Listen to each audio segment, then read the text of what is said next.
Oke, halo semua. Hari ini kita akan belajar tentang fraud, internal control, and cash control. Sebenarnya di topik kali ini kita akan belajar tentang petty cash dan juga bank reconciliation. Nah, sebelum kita lanjut, di modul ini kita cuma akan fokus pada petty cash dulu, sementara untuk bank reconciliation akan dipelajari ketika di kelas.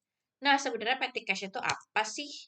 Nah, petty cash itu adalah uang yang dikeluarkan untuk transaksi skala kecil dalam perusahaan yang akan digantikan secara berkala. Contohnya sesimpel kasir. Misalnya kalian punya toko apa ya? Toko bangunan deh.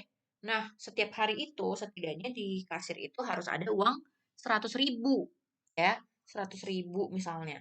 Nah, jadi otomatis ketika kalian melihat nih satu hari, oh ternyata hari ini uang 100.000-nya udah kurang, maka aku harus tambah karena besok kemungkinan akan dipakai. Nah, itu, konsepnya sama kayak gitu. Nah, kalau perusahaan besar, itu kan tidak mungkin ya setiap hari akan mengeluarkan, uang-uang kecil untuk transaksi kecil. Makanya perusahaan ini perlu petty cash, karena akan digunakan untuk transaksi harian yang membutuhkan otorisasi minimum dari pihak manajemen atas. Jadi ketika misalnya nih, mau beli ATK atau mau beli pulpen nih, si stafnya, nggak usah minta ke atasan dulu, "Boleh nggak ya ini uangnya untuk dipakai untuk ini." Tapi mereka udah ada kontrol, mereka ada petty cash. Oh, tinggal bilang misalnya ke admin, staf adminnya, "Aku mau beli pulpen nih karena emang di divisi aku udah kurang," misalnya. Nah, mereka boleh pakai petty cash ini untuk kebutuhan sehari-hari itu. Dan biasanya diisi secara berkala, biasa bisa mingguan, bulanan, harian juga bisa gitu. Jadi tergantung regulasi ke perusahaannya. Nah, itu sekilas tentang petty cash.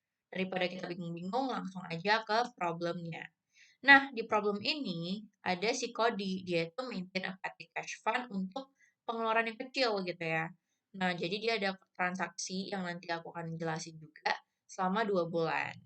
Nah, instruksinya adalah pertama kita harus jurnal petty cash transaction ini dan juga yang kedua diposting ke buku besar, general journal biasa ya petty cash. Kita lanjut. Nah, ternyata di Juli tanggal 1 dia itu established petty cash fund by writing a check on ABC Bank for $600. Nah, ini tuh simple banget, tinggal aja kita debit petty cash sebesar $600 sama cash $600 karena kita mengeluarkan cash, kita masukin ke petty cash. Selanjutnya di tanggal Juli 20 dia bilang, oh dia replenish the petty cash fund dengan menulis cek $100. Oke.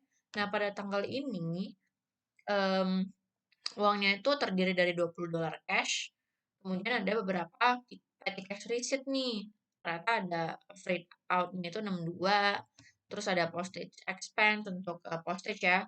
Terus ada ternyata biaya-biaya untuk entertainment yang dikeluarkan $20 sama miscellaneous expense $8. Nah, gimana sih cara tulis jurnalnya? Jurnalnya itu kita tinggal tulis semua hal yang ada di petty cash receipt ini. Jadi jangan ditulis semua, tapi fokusnya pertama pada petty cash receipt ini dulu dan rentetannya ya. Jadi yang pertama itu ada freight out $62, kita tulis debit, postage expense 8,5 di debit, entertainment expense $20 di debit, miscellaneous expense juga $8. Nah, ketika sudah selesai, kita tulis di kreditnya itu ada cash sebesar $100. Nah, setelah cash $100, barulah kita lihat apakah udah balance gak sih si 62, 8,5, 20 sama 8 ini balance gak sih sama 100. Oh, ternyata di sini kita lihat ada kekurangan nih. Setelah ditotal, ternyata baru 98,5. Makanya kita perlu tambah cash short and over sebesar $100. Jadi nominal kredit dan debitnya itu tetap sama gitu ya. Kalau ditanya kenapa cash-nya ini tidak tertulis gitu, karena masih ada fund yang konsisten 20 cash, jadi ini nggak usah diperhatikan gitu loh. Nah, si petty cash ini kan dia bilang dengan $100, nah makanya sih ini 1,5. Jadi ada kekurangan lagi nih 1,5, jadi dimasukin gitu ya. Next, kita lanjut. Juli 31 dia bilang dia replenish lagi petty cash dengan menulis cek $126. Pada tanggal ini, fund yang itu ada $54 di cash. Ingat ya, ini diabaikan aja. Terus ada juga petty cash yang terdiri dari freight out $30, charitable contributions expense-nya $72, postage expense-nya $20, dan juga miscellaneous expense $4. Nah, gampang aja, tinggal freight out 30, charitable contributions expense-nya 72, postage expense 20, miscellaneous expense-nya 4, kemudian kita cash 126. Nah, ketika kalian totalin dulu, lihat apakah ini udah pas atau belum. Oh, ternyata ini udah pas. Ya udah, berarti tidak usah tambahkan apa-apa. Lanjut.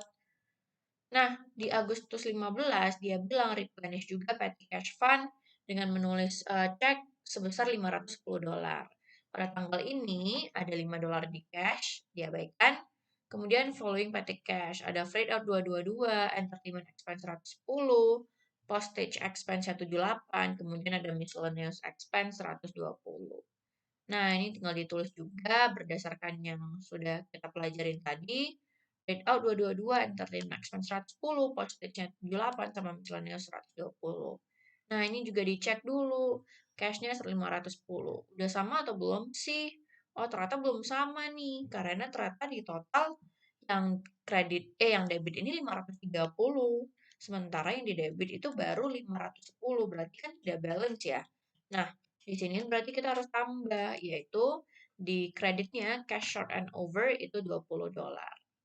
Oke, lanjut. Di Agustus 16, dia bilang dia menaikkan amount petty cash-nya itu ke 750 dengan menuliskan cek 150.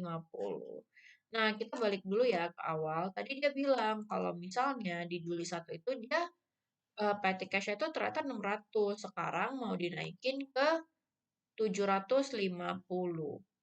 Maka kita tinggal tulis tambahin PT cash 150 di debit dan cash 150 di kredit. Jadi tinggal ditambahin sisanya.